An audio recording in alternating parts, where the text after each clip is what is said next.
Yo, yo, yo, yo, yo, yo. Welcome back to another episode of the 8 Morning 92 podcast where we always keep it 100. You heard none of them sound effects, did you? Nah. Hey, y'all niggas I was gonna keep it street. Oh, then how you coming, Glock? Pause. Okay. It's the 8 Morning 92 podcast.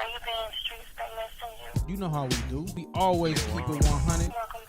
Yeah. This nigga, fuck us up. Singing ass, intro ass, nigga. What the fuck? Don't know how to start again. Don't know how to start again. But I'm going to start it again. Yo, yo, yo, yo, yo, yo, yo, yo, yo. What's up, everybody? Welcome back to another episode of the 8192 podcast where we always keep it 100. And they said we couldn't do it again, but just like a revival of New Edition. Ain't gonna hurt nobody. Like what they all say, we got Tonio and Mitch back with us again, but I am your host, Harrison. But I'm gonna let these brothers introduce themselves. What's up? I'm Tonio. I'm Mitch, man. Mitch. And we Mitch rocking like he out there fit. Why you rocking back and forth, Mitch? I'm laughing, nigga. Chill out. Hey, don't get on that shit either, nigga. whoa. Pause. Whoa. Hey, hold on. I ain't gotta worry about me getting on nothing. You fresh off the sick and study list, nigga. Don't start off like that. Nigga. I appreciate the fans for the prayers. I was down bad. Yeah, man. You got our man Sippy Ryan's back today, man. Yeah. Nigga part of the morning announcements at church, and now you want to talk shit. See, man, nigga get closer to 40 and just start getting reckless, man. I know, bro. Nigga made it to another year, bro. I'm telling you, bro. Hey, bro, it's something about when you put that hoodie up, bro. We the same age. Chill out. Huh? We the same age. Chill out. Bro, we already know you was lying on you. We already know you was lying on your birth certificate like Freddie off of Hardball. All right, come on now, nigga. We already know you got the same birthday, nigga. And you was lying on yours like motherfucking Monet. You was lying on yours like Monet did Z, nigga. You already know, so that means you the one. So, but you know, Tonio, how's everything going, man? How's everything going, man? Hey, bro, this nigga don't put this fucking tumbler down, bro. I'm gonna get angry, bro. Why does this nigga drink out this Stanley cup? Oh shit! You know the funniest part about the tumbler though is that it has a straw, but he keeps tilting it. So I don't get like I don't get the purpose, like I don't get it. Like it's like it's his first time, but you know, I only tilted it that one time. I don't know. It's just, I just want you to act like you've been here before. I want you to act like you've been here before. We get it. You okay? It's nothing in the cup, but because you know every time when somebody drinks, they have a pause, but pause there. But every time you immediately begin talking as soon as you put the cup down. So, but I appreciate it. If you want to promote the cup, I'm not gonna respond to that. Because there's nothing in the cup, but we appreciate it. We could jump on out to it to the topics. Y'all want to go to the quick ones? We can jump to actually let's go on and do it. It's been a spicy week since we got Muy Caliente host today. Let's go and jump to Bron going to Stephen A. Smith. I think we talked about it before, but it seems like a lot of stuff done happen. Bron decided to jump on Pat McAfee's show and decided to air out the chopper. Stephen A. Smith went on with LeBron called a Taylor Swift tour of telling everybody what was and what did. He went out there in his Nino Brown sweater with the single gold rope chain, hair looking stupid, and he told everybody that LeBron was a liar. He stood 10 toes down and said LeBron basically wasn't shit on every platform. I think I saw him on PBS one day telling the kids that LeBron was a liar. Now they asked him what was his favorite segment on PBS and Sesame Street, and he said the episode when LeBron was telling the truth, which was no episodes. So at that point, LeBron went on Pat McAfee and used a very positive hour.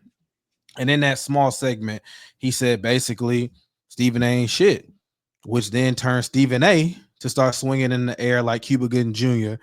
on Boys in the Hood once he figured out that Bron was about that action. How did y'all feel about the whole transpiring of the events? It's a chess move. Go ahead, Tom.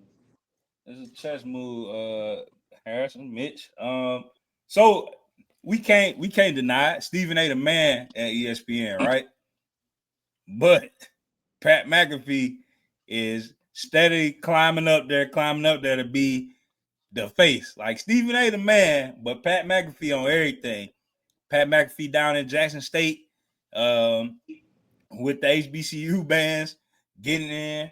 He up there saying go dogs in Georgia, but telling them give me Alabama. So bro out here doing everything for ESPN, bro, on shows that you wouldn't expect to see him on. So what LeBron went and did, well, I'm never talking to you bum ass nigga. So let me go talk to him. Let me go talk to Pat, because everybody fucking with Pat at ESPN. So it was a chess move. And then he addressed it. He was like, bro missed the fucking point. And everybody that don't like LeBron, because that's where it boils down to, bro. This shit ain't about basketball. They just don't like it.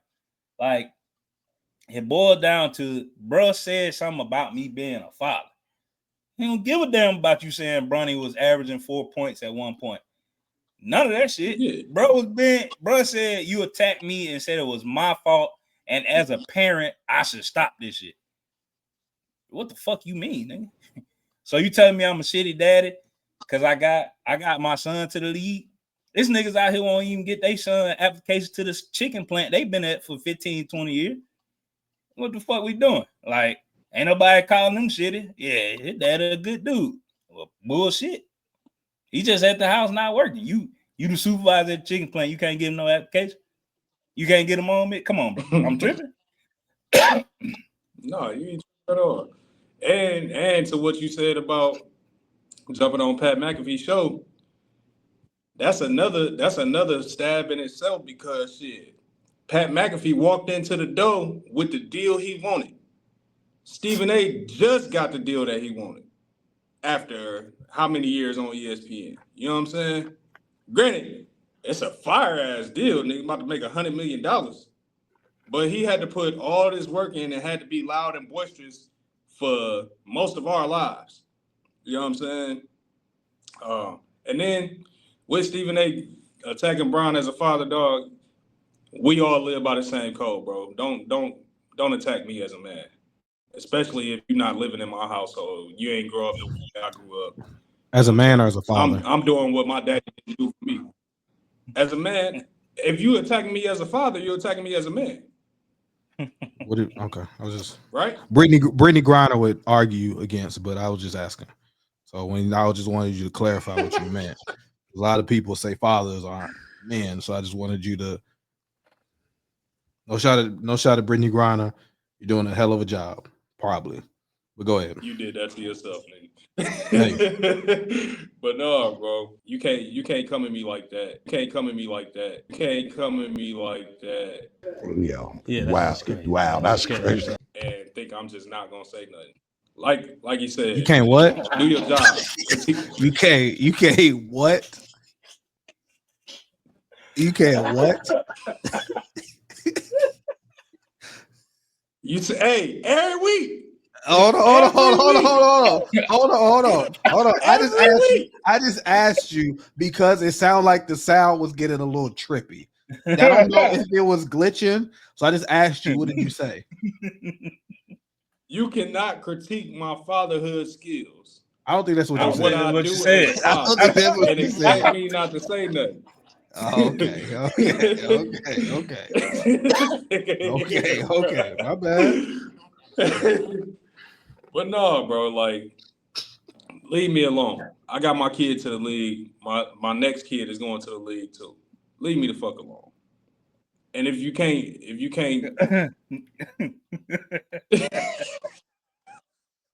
what you think about it, man? My fault, bro. What you think about it, man? Put it on the tab. I'm done. Now that took a real freaky turn, Mitch. But I understand the gist of what you're coming to. I think some WNBA players and something about finishing somewhere else. I don't know where you're going with that, but I understand the angle you started at before it kind of went a little Pornhubish. But I understand the message. Talk about angles. Whoa. Pause. You said.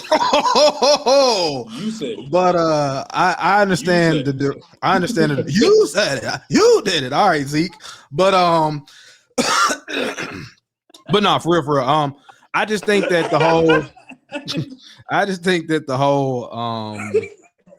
the whole narrative just kind of lost the buzz that Stephen A had, because after that, when he said if LeBron would have put his hands on him, he would have swung. Now, mind you, he led where he would have got his ass whooped. It really turned all credibility that Stephen A kind of had in this argument into trash, and it turned Stephen A to a laughingstock. I think that was really the biggest chess piece of all of it, was the fact that LeBron doesn't talk about anybody. Brian Windhorst was the only one. When white people bow out, white people do it so funny and so effortlessly. You just feel bad for white people. Said LeBron James owes me nothing. He's been a friend to my hometown, and if I ever did anything, I apologize to him. But Stephen A said, I would have swung if somebody, this ain't no Oscar situation. And people been posting that. LeBron James, then on top of that, posted the boxing one. LeBron James hit a game winner. Stephen A went out there and was saying LeBron wasn't at Kobe's funeral, which he was, and had to go retract it. Then they were saying that he just didn't want to be on camera. Then he wasn't at Dwayne Wade's statue memorial because then he didn't put on there because he was at Bronny's hospital for his son. Petty Stephen A is not the same Stephen A that people have grown to go to, and it's shown that LeBron kind of basically did a hell of a chess move. And for the people that's trying to go out there and say stupid stuff that LeBron should have went to a black podcast, shut up. Okay, empower that. Shut the fuck up. You're not gonna go to Shannon's podcast where he worked with the nigga every day and then say some trifling shit about Stephen A. as if he ain't got to sit there and work with the nigga every day. You go to Pat every McAfee day. Exactly. You go to Pat McAfee. I feel like black people forget how big that white people, the white audience is when stuff comes in, and how little, like he wouldn't go. Why would he go on Joe Budden's podcast? White people is not going to go search up the LeBron or not. White people are not going to go search it up. And then for a podcast, ESPN is on all day. He made the perfect move. People always get mad when people don't do stuff to benefit them. So then why don't you be the people that change it? I think Stephen A's looked weak in this second go round. He looked better in the first go round, but it's made him look worse. He's more of a laughingstock now, to where now it's shown that it just looks personal, and LeBron got the last laugh. And then on top of that, he released. Brother, stop backpedaling, bro. Yeah, Kendrick Perkins backpedaling, and Shannon Fry made it even worse by coming over there and exposing everybody. So yeah, I just think that it really helped the new media push to kind of silence old media. I think probably who got it the worst was Skip Bayless, because of all them people he aired. He even took credit for saying about Michael Jordan and Kobe. He somehow forgot Skip Bayless's name for a whole hour, which I know he did purposely. I know Skip is somewhere punching the air right now because Skip ain't on TV. Punching Ernestine. He was punching Ernestine.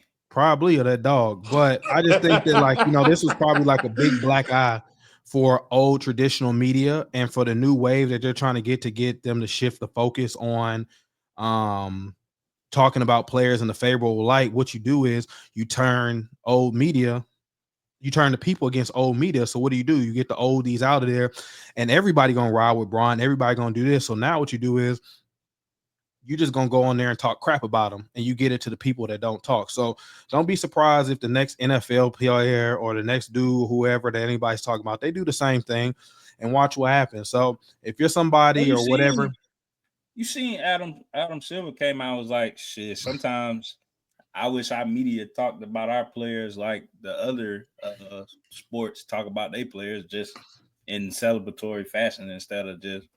I think NFL players will run up on sports media people. I think NFL people in the sports media, so I think that's probably why they don't. And also, I think there's a lot more sports media people in the NFL. I think it's the NBA. I think it's the NBA though. I think the NBA the only one that just like old heads hating though. I think that might be the only sport. Them NFL motherfuckers be like, shit, hell yeah, go be better than what I was. Most of them. A question, y'all: do y'all feel like this was the start of eliminating old media to a more player centric? And when I say player centric, I mean Jeff Teague, Gilbert Arenas, what is it? The Lou Will podcast. You got You got the Udonis Haslam. I'm doing podcasts and stuff that's like player centric. The Pivot. You got Shannon Sharp. You got the Kelsey brothers. You got all these are all media are player centric or people go to or people say that these are the shows I want to do. Do you see that shift of them going away from talking to the Stephen A. Smiths and the ESPNs and the First Take, taking themselves out of it? You feel like this was the first nail in the coffin? And you forgot LeBron's podcast now with Steve Nash, which is guaranteed to get you a job. I feel like it's making the transition. It's going to be a slow walk, but I feel like it's going to transition to that eventually. It's going to be a super slow walk.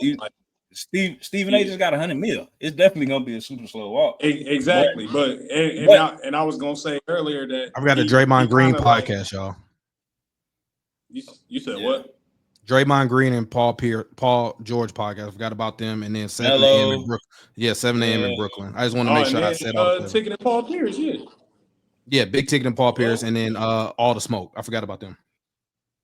Yeah, but I feel like it's gonna happen eventually. I was just gonna say to your point about Skip Bayless earlier, like it kind of seemed like Stephen A. is kind of just putting everything out there or saying anything like Skip would. You feel me? I don't think he's gonna have the demise that Skip Bayless had. Like Tonio just said, he just got $100 million, but. Yeah, he gonna be a one of one soon, for real. To me, anyway. All right, we can shift it from there. Just quick, like 2 minutes. What did y'all feel about Jaden Daniel Mama approaching Juju and being Tasha Mac? Hey. She messed her leg up. Low key. She did something to her shoe or something. I don't believe it. As a hunter of cougars, you can say. You can say whatever you want, James, because I know you're gonna say something. Nigga, you 35. Somebody. What the fuck you mean as a hunter of cougar? Nigga, you the cougar. James Daniel's mama older than me, right? Huh? I'm saying, like, somebody, nigga, as a hunter of cougars. Somebody need to go love on Jaden Daniels. I'm just saying, bro, you a peer. What you're their peer. What you mean? At this point, if you hunting cougars, they about to say somebody grandma. Go ahead, King. Go ahead. Somebody need to go find Jaden Daniels' mama and give her some distraction. I'll say that.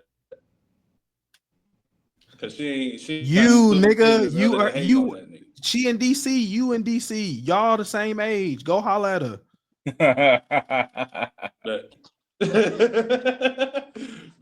It's either Mitch or Steve Smith Senior. Get him out the way. Nah, she too light.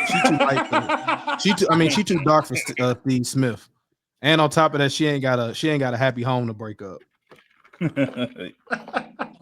Plus, ain't no black woman gonna write no shit about you knock my Morena off and I can feel it. That's some white women shit. Ain't nobody talking about you knock my uterus up into the back of my esophagus. Ain't nobody. That's some shit white women say to black men. No comment. I know, cause them old hoes that you was fucking with, Mitch, when you was 17. Them old niggas and pulled their shit out, them kids and plowed their shit through, them babies and separated their inside. They was just telling you they was just good to have some young company. So I know you ain't got no comment. But let's keep it how y'all feel about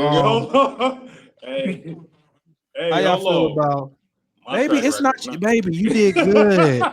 Baby, you did good. It's not about that. You was just here for me when I needed you. My track record, nice, nigga. Don't do that. My track record is smooth. Okay, call all three of them that's not dead. All right, but I want to say how y'all feel about Juju Watkins injury and what y'all feel about it for the women's because the Gamecocks just made it to the Final Four again, and then Paige is still in there. She just put up 40 points. So what y'all feel about it? How y'all feel? How do y'all feel is going to cast a cloud over college basketball for the March Madness? I think LSU is still in it, so Flo J is still in it. But how do y'all feel? See, for the women's side, it was already star-studded enough for us to keep watching. Like if you was into college basketball, Juju losing, it hurt, but it wasn't gonna hurt them as much. Juju's equivalent would be like Cooper Flag getting hurt and not being there, but then you wouldn't know it ain't no other Cooper Flag on that side in those brackets for you to be like, yeah, I'm gonna keep watching. Like, it's really good teams. I ain't shitting on no teams that's made it, but it ain't no Cooper Flag. Juju was one of them ones, but like Harrison just said, South Carolina or Don Staley featuring South Carolina, they still there. Right. Stars, Kim Mulkey featuring Kim Mulkey and Flo J featuring the rest of the LSU Tigers, they still there. Paige Buckers, she's still there. So, or Bukers. Haley Van Lith with TCU. They just put no. Yeah, so that's what I was watching. So I'm still gonna keep watching, but like it's a lot of like y'all said, it's a lot of stars that's still in. Yeah, it's a lot of stars in the women's side. And Juju still got 2 years left. You feel me? So I feel like, but she's not gonna be playing next year. She's not gonna be playing next year, so she got about 1 year left. You think she out the whole year next year? I don't see that ACL recovery, bro. That ACL recovery is extensive to get back to full strength. Yeah, you know, but it's extensive for niggas like you. Remember, I know, but yeah. I was saying I mean, that's her whole career, bro. Sport. What are you laughing at? What you about to say? What was I about to say? He said it's expensive for a nigga like you. So I said, what you about to say? I wasn't about to say nothing, bro. You like regular trying to start shit, right? Like regular. He said it's expensive for a nigga like you. So I just asked him. Regular niggas like us, bro. Just that ain't nobody gonna like us now. Yeah, I say us, because we ain't got the time to just not work and shit. We still gotta go work. She just a hooper, dog. So that's what she gonna be focused on, getting back to hooping. So I don't think it's gonna be extensive as it would for us. Like, they gonna get Harrison, me and you, they getting us in surgery, out of surgery, on LLD for a couple weeks, we back to work. Mitch, they getting you in surgery, out of surgery. Nigga, you back. You back the same week. What'd you say, Harrison? But no, but hey, hold on, Mitch, because he tried to do that shit to me. What's this? Nothing. What'd you say, Harrison? You got it. I'm saying you got it, King. You're right. Nah, what'd you say after said? Nothing. I wasn't gonna say nothing. Like, you got it. Go ahead, Mitch. Go ahead and say what you was gonna say, King. But no, I was gonna say Paige Beckers she a 5th-year senior. You know what I'm saying? She's still there because she sustained the injury. You know what I'm saying, to that magnitude that kept her out for close to a whole season. So I feel like Juju should be smart. You know what I'm saying, and just take all the recovery time she needs. If she need to come back like second half of next season, because USC recruits very well. You know what I'm saying? So she should take all the time she needs just to come back. What was the last USC females player that you knew besides Juju? I'm just saying as a squad, bro. They recruit well. They got good pieces. Don't say her obviously name. To get them where they get to that. Mitch. Monica, right?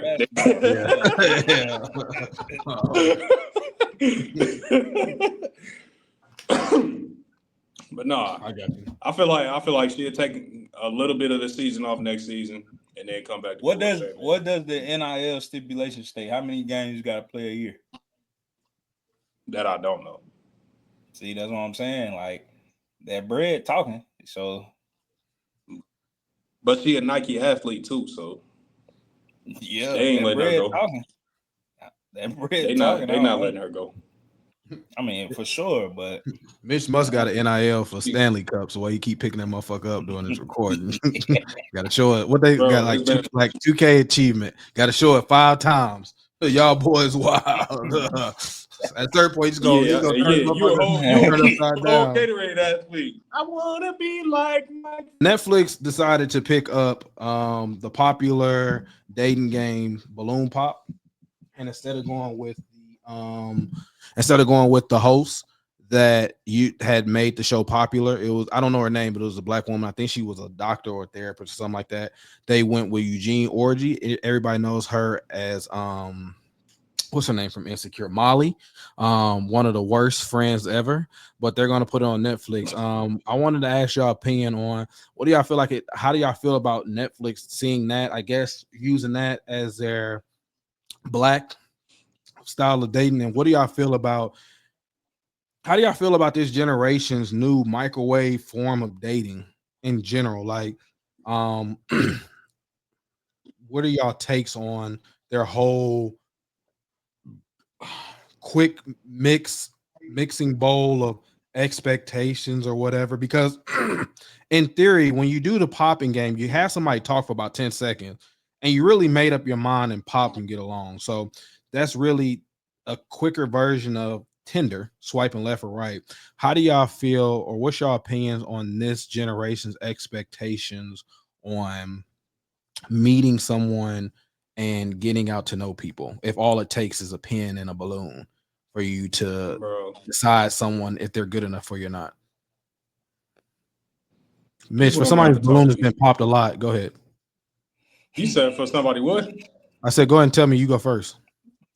No, nigga, what you say? I said go first. I don't know why he keeps laughing. I don't know what is going on, but he keeps laughing at everything, making it seem so much more than it is. I said, Mitch, go first. No, you didn't, nigga. You said go ahead. something. My mic is muted. Go ahead, go first. People don't know how to talk to people no more, bro. And which old bitch taught you this?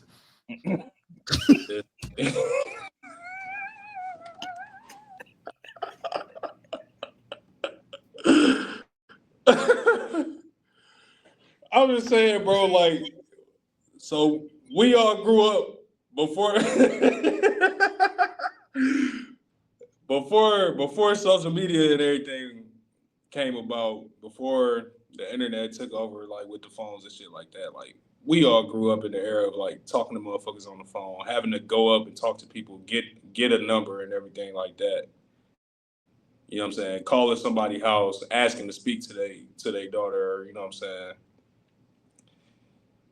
It ain't none of that no more. You can just double tap like the show shows. You can pop a balloon and say, I don't like this motherfucker, or give me my balloon back, I want another chance.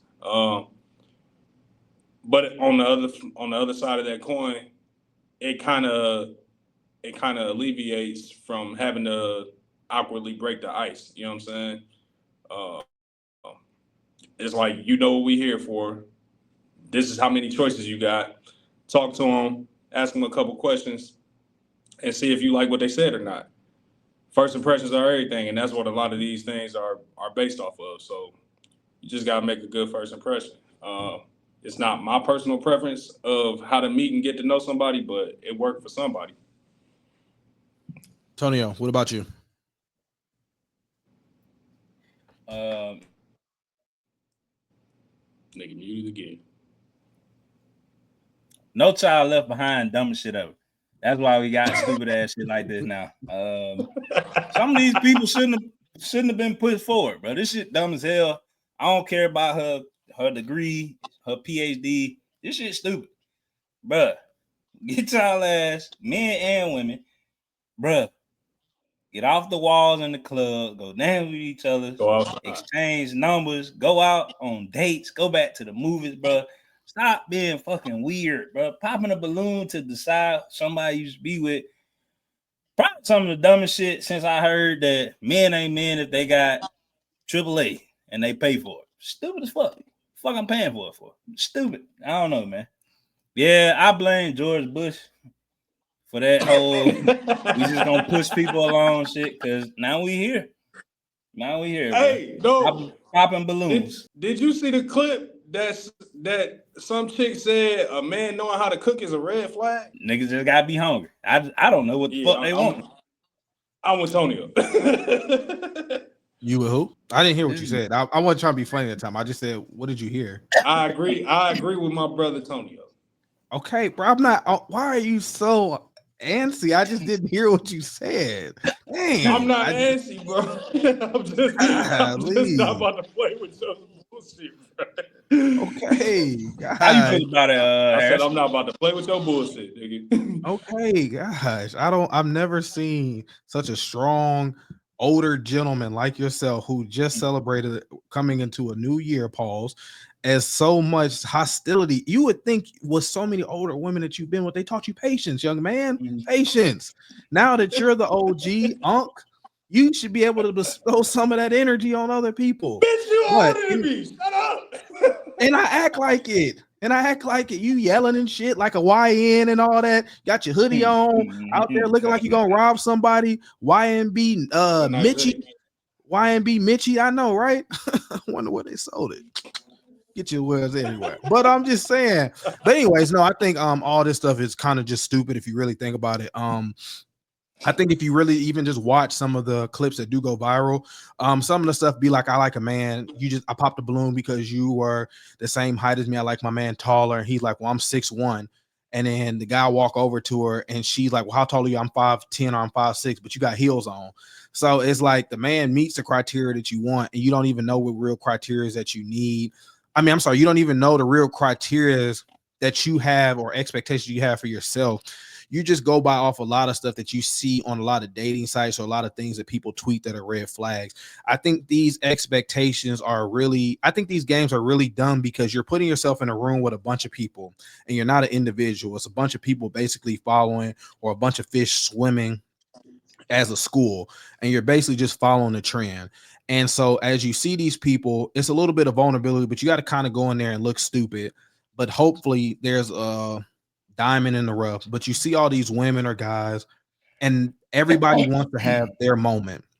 So in a sense, how are you really going to genuinely meet somebody? Because everybody doesn't really want to say what their flaw is or what their bad quirk is or whatever it is. So how are you really communicating? And then on top of that, everybody wants to have you wouldn't be going on these shows if there wasn't something wrong or if everything was together. I think that, I got this job, or I'm doing this, or I'm doing that. Like, I feel like for you to pop a balloon on somebody, let's just say I'm a truck driver or I got a CDL or whatever, I don't feel like you should be popping a balloon on me, period. If you want to pop a balloon show, I feel like you should hear me out. So I feel like the stuff it doesn't match well to me that you popping a balloon on me for being a teacher or a garbage truck person and you want to pop a balloon show yourself. And then on top of that, what your career is, I'm looking for somebody who's bringing in 100K and you got a pen and a piece of plastic in your hand. So I just think nothing is really realistic. And then on top, let's just say the date goes there. What is your future plan? Let's talk about that. What are you planning on? What are your 5-year plans? What are your 5-year goals? Where do you see yourself? What is the condition for you to have? What is a partner to you? What do you see yourself doing with somebody? What do you want to do by the end of this month? What do you want to do by the end of this year? What are things that make you happy? What are expectations that you have in a relationship? What are some of the morals that you look for in a person that aren't something that can be done by finances, that can be achieved by gifts, or anything like that? Those are real fucking conversation. Other than looks or anything, that's fine. But you never get that if all you worried about is a nigga height. You can't. I say this all the time about guys that have a disadvantage. I mean, I guess you can buy new knees and shit now, but you can't help dick size and height. Like, you can't do nothing about that. Now you can. I am a proud testament. You can hold on to that hair even when they don't want you to. Now, Sippy Ron and Mark is over here. You know what I'm saying? Ain't that right? Marcus. Huh? All right. Now, these two can attest that this wasn't supposed to be here. I beat the odds. All right. Now, I can't tell you what it looked like in the back, but I can tell you on the front. The front is marching forward. Hit that button. I can tell you what it looked like in front. That's crazy. That's wild. Now, no, he said I can't tell you what it looked like in the back. That was the crazy part. What? Say it again. You can't tell me what? I repeated what you said. You know what you said, brother. I can take that out, but what did you say? Okay, thank you. But I just say all that to say, I just feel like we're devalued ourselves in that point of real expectations. And also a first date is just also, let's just get this shit out the way. A first date is supposed to be fun. A first date is just supposed to just get to know your playful personality. A first date is just supposed to be, can I kick it with you? Would you like to do something simple? A first date should be, honestly, let's just put a realistic cap. $50 to $75 realistically for the whole night should be kind of realistic for a first date. And that's just to include for the price of how much stuff costs nowadays. Other than that, if you can't find something to do with somebody for $50 to $75, then y'all shouldn't be kicking it. And that's including bowling, a movie, going out, going to the park, going to do a bunch of stuff, going to Dave & Buster's, going to wherever you're going. So I feel like the fact that people don't go and see it, can you genuinely like to go have fun with somebody other than the fact that can you see if she can touch her toes, or can you see if this nigga can buy you Microsoft? I feel like that's the real part of the pop and balloon game that gets taken about. So I feel like that's the real problem with dating in today's terms. I don't have to worry about that type of stuff because I was from the golden era of knowing how to communicate. I didn't have to go date my grandmother's friends and listen to old choir services like everybody else. I learned it the old-fashioned way of watching TV and movies. Now, some of us didn't have a parent problem to where we just had to go hang on to granny. So some of us was just out there learning and going. Now, if you feel like I'm talking to you, if you feel like I'm talking to you, then go ahead and say something. I'm saying TV did me good justice. But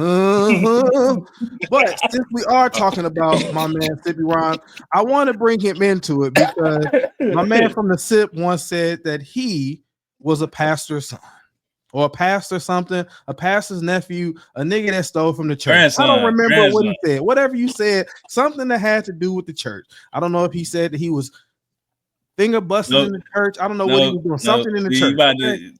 No. All I know is that I wanted to ask you your take on Marvin Sapp holding the church hostage until he got the fire. Now, from what do you say? You was a preacher's. I mean, you was the grandchild of. Yeah, my granddad's still alive, so I'm still a pastor's grandson. I don't know why you killing the nigga out. Oh, I did. Okay. Sir, my apologies. See that you can hear this. You can directly hear me say my apologies. First I was about to look up by accident, but coming from somebody from the cloth, speak to the one who's been repented and the heathen, whoever wants to be who, take your choice. Speak to the Marvin Sapp's latest incident, and then tell us your take on it, and then go ahead and decipher like this whole need to go ahead and give your take on it. All right, bro. So I don't know. You know, sometimes we be having conversation. I be telling you like, hey, my granddad be like, hey, you need to find you a church up there. Yeah, but never heard of conversation. This is a prime example of why I don't go to church in Virginia, bro, because it's a lot of pastors just like Marvin Sapp here. I went to one church service here in VA. I ain't gonna say the name of the church because I don't want them suing Harrison. But I was in there for like 2 hours, bro, and we had like 4 tithes and offering junk, bro. And I was like, damn, when Jesus started taking Venmo and all this stuff, right, bro, Cash App, all that, they was like, if you can't give with paper, we can let y'all pay electronically. And I was like, oh yeah, I got to get up out of here. So fast forward, that was like 6 or 7 years ago, dog, when I was up here. Fast forward to now, bro, locking the doors in church. Nah, bro, that's the craziest shit I ever heard in my life, bro. But it is pastors like that, smaller churches down south to be exact, bro. It's pastors that be like, oh, I'm gonna get my minimum before y'all step up out of here. Hey man, play that offering song again. Pass the plate around. Like that. I think this shit been happening though. And that's crazy. It just took somebody on Marvin Sapp's level to like put it out, and then somebody record it, and people be like, what the fuck? Nah, that shit's crazy, but it's pastors that be like, That shit ain't nothing new, bro. Yeah, that's what I'm saying. It be pastors like, oh, y'all ain't gonna give to Jesus. Y'all think y'all holding on to that money for Jesus and stuff like that. And it be people that be like, you know what? Let me give all my money to the Lord and then go get kicked out of my house. Well, speaking of somebody, if I can't get it the regular offering way, we gonna take up a collection for so and so that's on the sick and shut in list. You know what I'm saying? The building fund, building fund. Somebody pastor aid, all of that, family, all that, bro. Yeah, it ain't. And I got family that's from the cloth too. I got uncles that are pastors and bishops and everything like that. I've seen it my whole life, bro. It ain't nothing new. It ain't nothing new. Some people do it. Some people do with it what they're supposed to, and some people fund their own ventures with it. But yeah, it's nothing new. It's just like you said, it's a light shed on it now because of social media and everything like that. So yeah.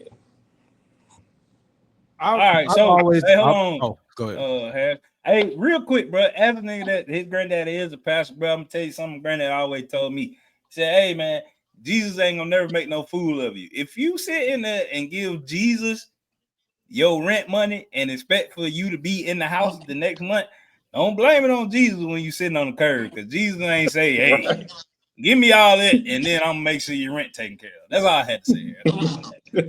I was just gonna say, I don't know. I always feel like that's been my issue for like churches in general. I feel like just black churches. I just feel like it always just takes me away from like the whole aesthetic of just the church. I just feel like, to me, it just feel like a talent show sometimes. Like, I feel like you got 45 step shows, you got 17 choir sessions, you got every black church you go to, somebody got a raspy voice. It's an old woman telling you that some type of function going on. Make sure you go out here and get this. 16 collection plates have gone through. And then for about 5 to 6 minutes, the pastor will come on and tell you about the same 3 proverbs. And then he gonna challenge you about 17 times. I said, but you don't hear me though.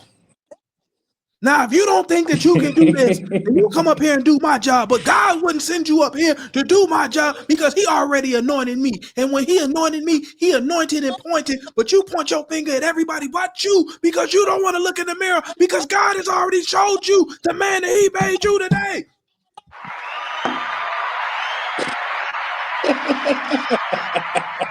And then church is over. And then that was the whole service. That's the only time he got on the mic. That's one of your uncles, ain't it? You knew that too good. You had never heard it. And you ever noticed, if you ever seen him, he was like, if you ever seen him, he's sitting there for about 2 hours, and the pastor always back there like this, like, I can get out of here in 3 minutes if I just, he's sitting back there.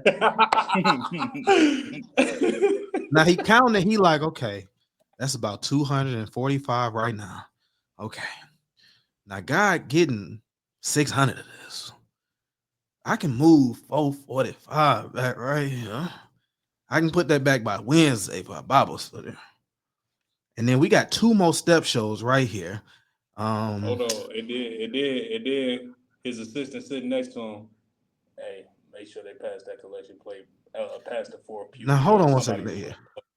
Yeah. Now hold on. Kick it back up. Kick it back up top there, because that nigga up the top think he slick. I saw him turn around and hand it back. Now watch this real quick. Now somebody give me some water, because I'm gonna yell 3 times, and then I'm gonna make it seem like I went through 4 pages. And I don't know if I should have came downstairs today, but I knew I couldn't get out the front door unless I came down the stairs and started the car. And then that's essentially all you do, and then you walk out.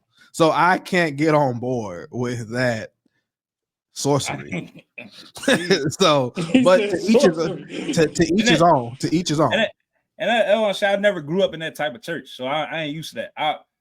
I used to wonder, like, all these other preachers' grandkids, they in new whips driving to school. I'm in a 1995 Jeep Cherokee. I paid for myself. What's up? Hey, man.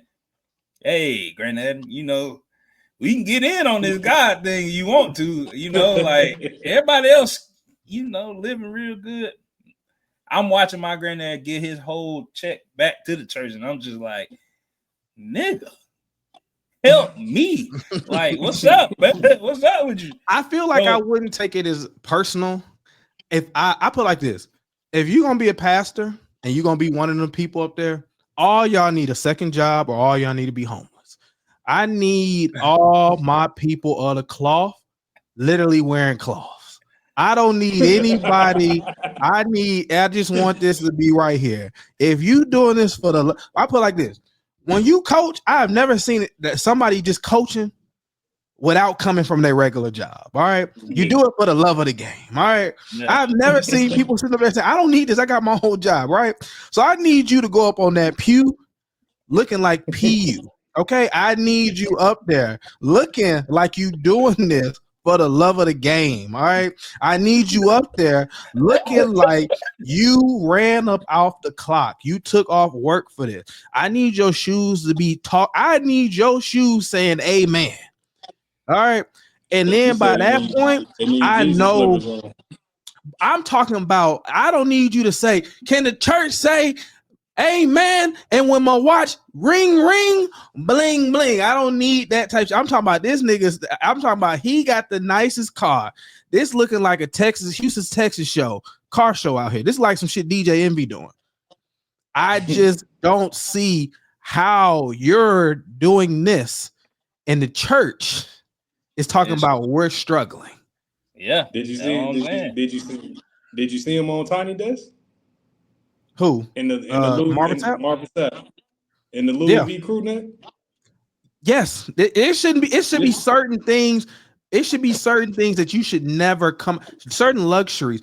Every time that you should come up, I should see a box and you popping up out of there looking like some type of people should be mentally thinking you be mentally checked. But everybody know that you good, like a miracle or something like that, because you just do some mystical shit. Then your homeboy say Joel Osteen had his jet parked next to his. Then Drake said Joel Osteen had the jet parked next to the OVO joint. You should not want to live in luxury because the next life after you should be the luxurious life that you got for passing the word of the Lord above. If you sitting up there talking about you got to eat good too, I'm good. What the Bible say? That's all I'm gonna say for that one. What the Bible say, Harry? The Bible says a lot of shit. Exactly. That's all shit. And let's go home. I just wanted to see if you knew what it said. What you wanted to say? I mean, first off, what the Bible say that God created gave up his only begotten son, huh? Just why you mixing verses? You just said what the Bible say. You didn't say specifically. The nigga about to start quoting Martin Luther King. Yeah, bro. I'm just saying. Hey, bro, you need to get on here and let everybody know you don't know nothing. I mean, I know, like I said, I know enough. Like I said, I know enough. Nigga, you should have waited to 20. No, I'm good. We seem to know about the same at 30 something and 30 something, and I went to 17. And Marvin Sapp at 45 is stealing. So I seem to got the gist. But let's see. Mitch, what about you wanting to go to the Breezy Bowl? Man, hey, look, so 20 years of Chris Brown being on the scene, man. Mm-hmm. We all know what he's done musically. The nigga is a phenomenal artist. I've seen it myself because I've worked one of the events, this last tour. Mm-hmm. Best shit I ever seen in my fucking life. Mm-hmm. I'm going to that motherfucking Breezy Bowl, nigga. that nigga can perform. What song you want to see him sing the most? Okay. What song you want to see him do the most? Take you down to wet the bed. This nigga here, bro. This nigga here, bro. I'm just asking. But what song was his favorite song that he performed from you? For the audience, what was your favorite song you like? I'm just asking you. The nigga fly across the stage. The nigga be doing a whole bunch. Was it Forever? Was it wall to wall? No. So was it? Which one you gonna say? On some serious Liquor? On some serious shit, I like the part of the last tour where he did like the AI like shuffle up the songs, and whatever song came up, he just was ready to perform it. What And song? nigga, like, what songs did he perform? Man? He did residuals. He did everything off 1111 for real. Oh, okay. But going back into his early bag, I appreciated him performing like shit like Poppin'. Okay, I bet. Keep going. Motherfucking ain't no way. One of the shows I seen he did Damage. Like the nigga can perform, bro. I got you. Call it what you want. This nigga Chris Brown is a motherfucking phenomenal artist. So I'm going to the Breezy Bowl. I bet you is. Also, it's breezy. Also, that nigga. Also, hey Tonio, he gonna do take you down. Bitch gonna be in the crowd, go like, he doing the thing. He doing the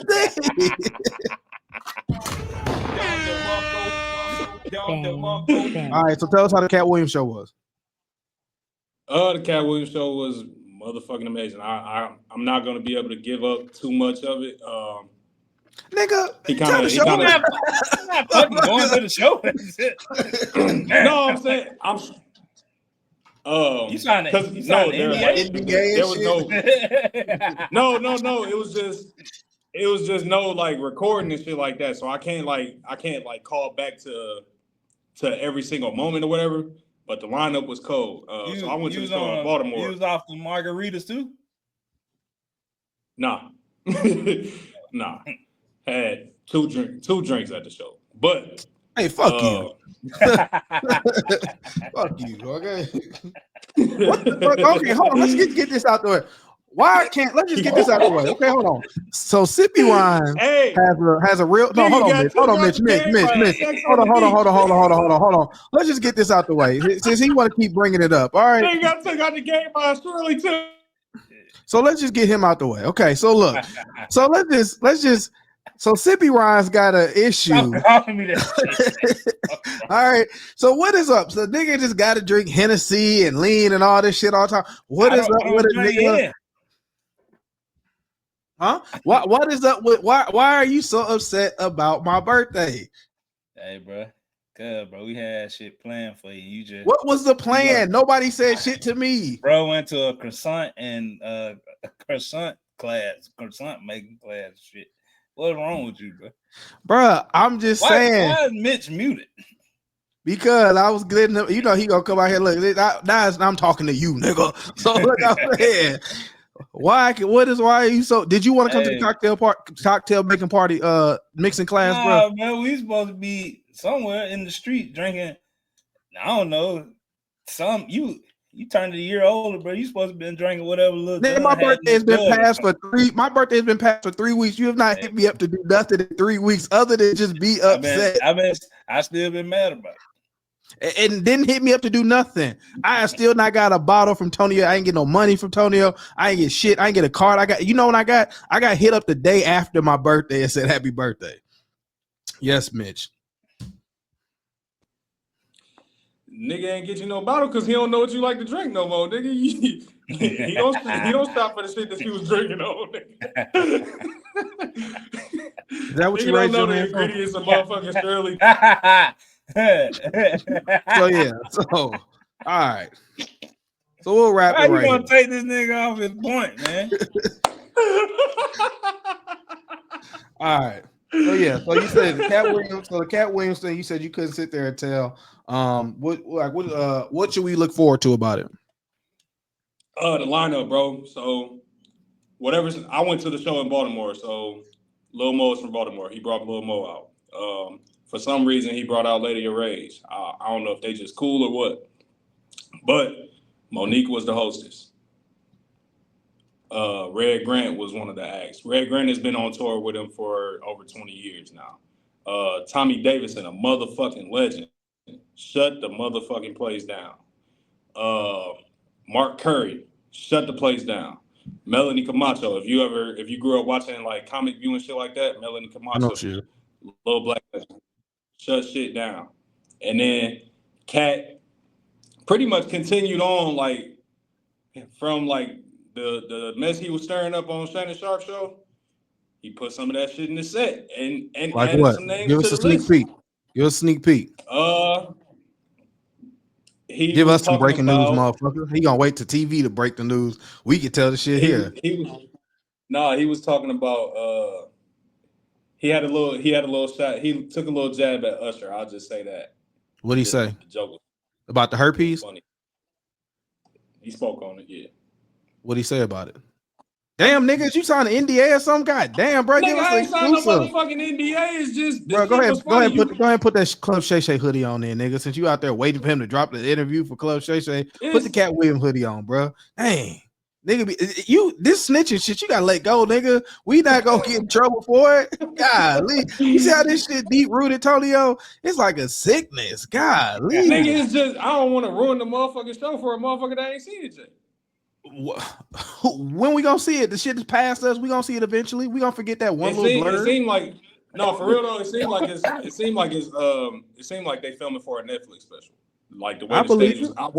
I work at the venue that it was at, and the way they had the shit set up, it seemed like they was filming for Netflix or some shit. So shit was. Hey, what he say? What he say? You gotta stop being friends with this nigga, bro. Me? Yes, bro. What I do? Yeah. I ain't even do nothing. Hey, Mitch, you gotta stop being friends. Hey, bro, Harrison. Mm-hmm. What's the funniest scene in a sitcom TV show all time for you? Let's see. I'm either going between the Jerry Springer scene on the Wayans brothers, or I'm going with that's probably the Martin scene on When They Stole His Radio and he had that dog. That's probably the funniest shit ever. I'm going Martin. I feel like when you watch that scene, I feel like with the Wayans brothers scene, I feel like if you watch that scene one, they got D-Ray in there, it's on Jerry Springer, it's live, they in their own natural element. I feel like if anybody watched the Wayans brothers probably got to be in your top 3 or 4 like shows of all time, especially black shows of all time. And then with John Witherspoon, Sean, and Marlon, I always say Sean makes Marlon go, like the two of them together, and with Pops make a awesome dynamic. And then with that Jerry Springer setup, that's when Jerry Springer was like at his height. And then with them hollering in the crowd and going back and forth, and it turned to a fight. And then D arguing with Sean, and Sean fighting Marlon, and Marlon telling Pops calling him cockeyed and shit like that. That was funny. But then Martin at the same time, when they stole that radio and he came through and he had that dog, and then he walking it around and everybody breaking character. I still laugh at that scene to this day. Because I think, like, go ahead. That shit hard now, Harrison, that you think about it. Because you break down that Jerry Springer, what happened? God damn. This nigga here, bro. You break down that Jerry Springer scene. This nigga Marlon grabbed Jerry Springer hair and pulling his hair. That like actual. There's a lot of shit going on in there, but I don't know, bro. That one's a little tough. That was a little tough, but I think it's the Martin one though, because he made everybody. I'm going with Martin just because one, seeing it now and seeing it for the first time back in the day knocked you on the floor laughing, and then watching them tell how that scene was supposed to go versus how it went. That shit made it even more funny because I want to say Martin was supposed to have a real dog, but they couldn't get a real dog. So they gave him the stuffed animal. So he just had to freestyle all of that shit. Martin freestyle that shit, bro. And the funniest part of it was Tommy trying to stay in character and keep a straight face. Yeah. that nigga was no good. So shit. I'm giving it to Martin. Pause. Yeah, like I said, I tried to think of something else. I think the only one was Martin related was when they fight that rat. Or no, actually, the only other one would probably be Tommy Davidson. They all Martin related. It's Tommy Davidson when he's on there Barnell Hill. Yeah. Can you see Joe? That's up there. But I'm trying to think like funny, or Chappelle Show. I think Chappelle Show is probably up there. and that's See, I feel like Chappelle Show I didn't put up there because it's skits. So I feel like skits is different from a scene. I feel like I was trying to think other shows. I was trying to think Jamie Foxx show, but I don't think Jamie Foxx show was there, but he never had like a scene where I was dying laughing. Southside is hilarious. Southside is hilarious. When she Southside funny as fuck. When she said that Rosa Parks, that Coretta Scott King shit, that was funny. But yeah, The Office probably got some iconic scenes on there. I've laughed my ass off on The Office. It's terrible. Terrible show? Terrible show. Nigga, The that Office? show funny as fuck. Nigga, that show was funny as fuck. And flexing, yeah, The Office, nigga. Oh, that tippy shit again. All right, y'all. We hit that dead space. I was about to say, when I got put onto The Office when we was in Guam. Yeah, I know. That's why. Hey, bro, that shit was funny as fuck, bro. Give it a chance. This nigga Mitch a menace, man. Get us out of here, Harris. Yeah, man. All right, Marcus. All right, lady. We're gonna let y'all go. Mitch got to go hit up Lady Eloise. Unlike Marcus, he likes the lights on. This has been another episode of 8 More Than 92 podcast, where we always keep 100. I am your host, Harrison. This is Tonio. Sippy Rhymes and Marcus. I'm Mitch the Menace, I guess. No, you ain't no menace. He said he like his earthly kits.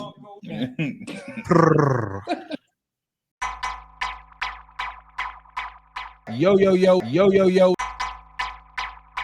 Welcome back to another episode of the 8 More Than 92 podcast, where we always keep it 100. You heard none of them sound effects, did you? Nah. Hey. Told y'all niggas I was gonna keep it street. Oh, then how you coming, Glock? Pause. Okay. It's the 8 More Than 92 podcast. You know how we do. We always keep it 100. Yeah.